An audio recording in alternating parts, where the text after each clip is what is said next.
say the North will buy into this idea of one term. No, the North will not. Because the civil war in this country has never ended. I don't believe that Northerners who are already aggrieved with a Yoruba president will just shift and embrace the possibility of an Igbo president. There are contradictions in this country that have not been sorted out. We should lay the emphasis on competence, ability. If the Nigerian people are politically educated to a point where they can vote for a competent person, regardless of where he comes from, regardless of his religion. Oh yes, what Ruben Abati is saying is nothing but the truth. There is an Igbo problem in Nigeria. Very true. The civil war is not yet over. And if you are deceiving yourself, then wake up from sleep. In as much as we have been crying and pushing this so hard that Peter Obi is the right candidate, which is true, and also for an Igbo man to become the president of Nigeria, we are also aware that there is an Igbo problem in Nigeria. We know that. And this thing is just like, how will I even put it now? It's just like some tribe in Nigeria that said you should not marry from so community. And then when you ask them why, they can't tell you the reason. It's just the same thing. Okay, right now, when you look at the political demography in Nigeria, and people are like, we don't like Peter Obi. Why? Nothing. The APC chairman said he doesn't like Peter Obi. Why? Nothing. You don't just like him. It's the same thing happening to the Igbos. If you talk about the civil war in the 60s, okay, when you look into it critically, you have 4 Igbos, you have 3 Yorubas, you have 2 houses who orchestrated that coup. They call it Igbo coup. Now, let's bring it closer to recent happening. The Super Falcons just won African Cup of Nations. Abi? Okay, the 10th one.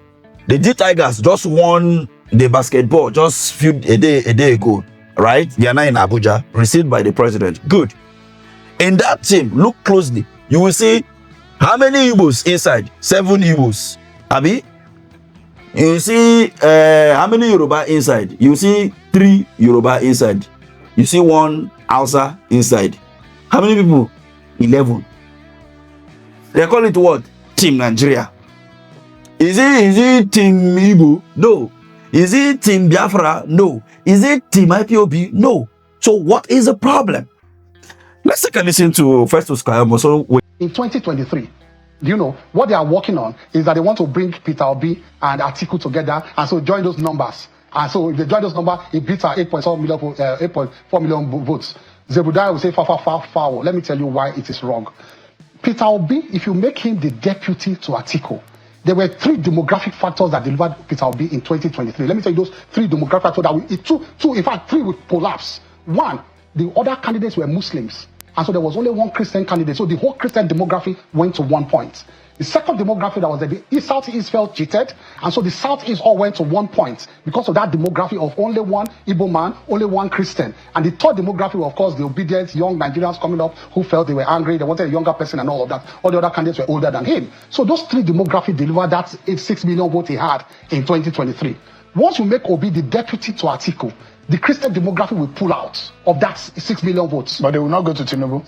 If they remain a political, we are good. No, if they remain a political, we are good. If you put Peter Obi this time as a candidate, he cannot penetrate the North because we have our structures in the North. We have governors, we have senators, we have all the structures. And Buhari has died with 12 million votes. We have the structures there who are Buhari's people in the North. And those who are speaking Hausa at the barrier, they are no longer following. I will show you tapes of people who are saying that they will follow APC. Now, Festus Keyamo is talking about 2023 and also the road to 2027. Now, 2027, Peter Obi has been given the slots to become the VP to Atiku. Personally, I have said that so many times that if Peter Obi picked that ticket as VP to Atiku on the ground that he is stepping aside for Atiku, many obedient to no vote him, they will lose that election. Pure, simple, they will lose that election. But if it's on the ground that Peter Obi contested it was a free and fair primary, and he lost to Atiku. There was no dollar spray and all of that.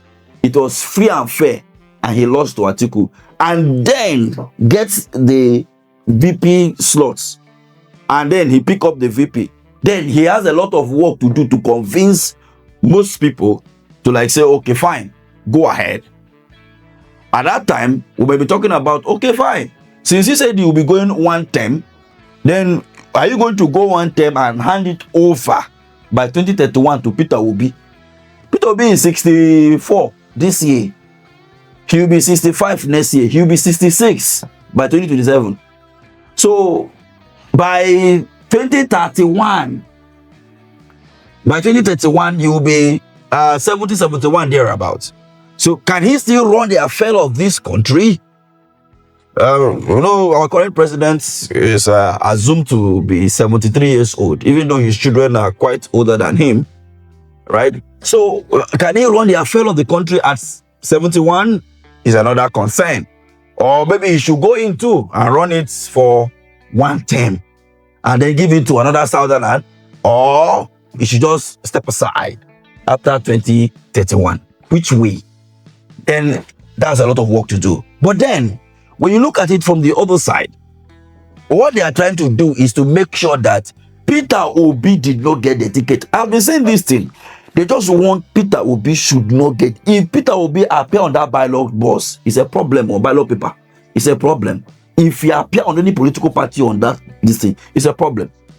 But if you look at it based on 2023 general election, I can guarantee you that Tinubu have an upper hand of winning 2027 election if there is an Atiku, an Obi, and Tinubu on the ballot. But Tinubu will take the day. Do you know why?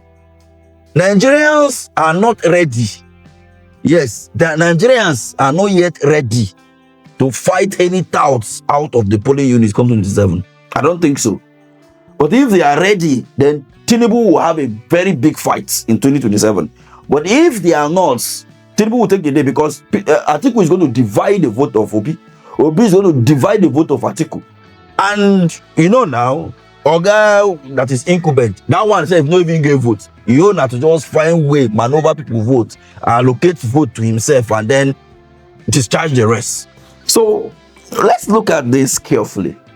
If Obi is on the ticket, then it's something that Atiku, like I said in my previous video, that he should just step aside, just sacrifice, and be a political a hero in Nigerian recent whatever.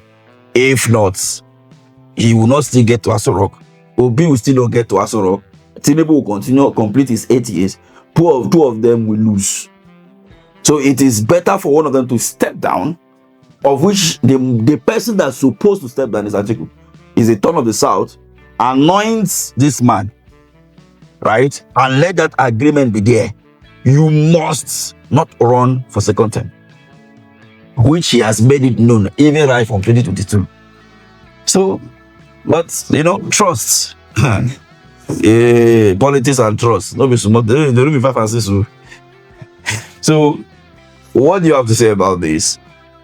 From Ruben Abati's assertion of the Igbo problem in Nigeria and the civil war not yet over, which is going to have a very big role to play in Peter Obi's presidency ambition comes in 2027, and the analysis of Festus Keyamo, where he is agitating and saying that 2027 you will see the northern people voting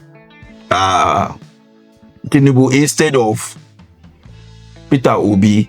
And unfortunately for them, Peter Obi was in Kano today, and you can see the love. I believe you've come back, you've seen the video from the beginning, and if you've not seen it, here is the video once again.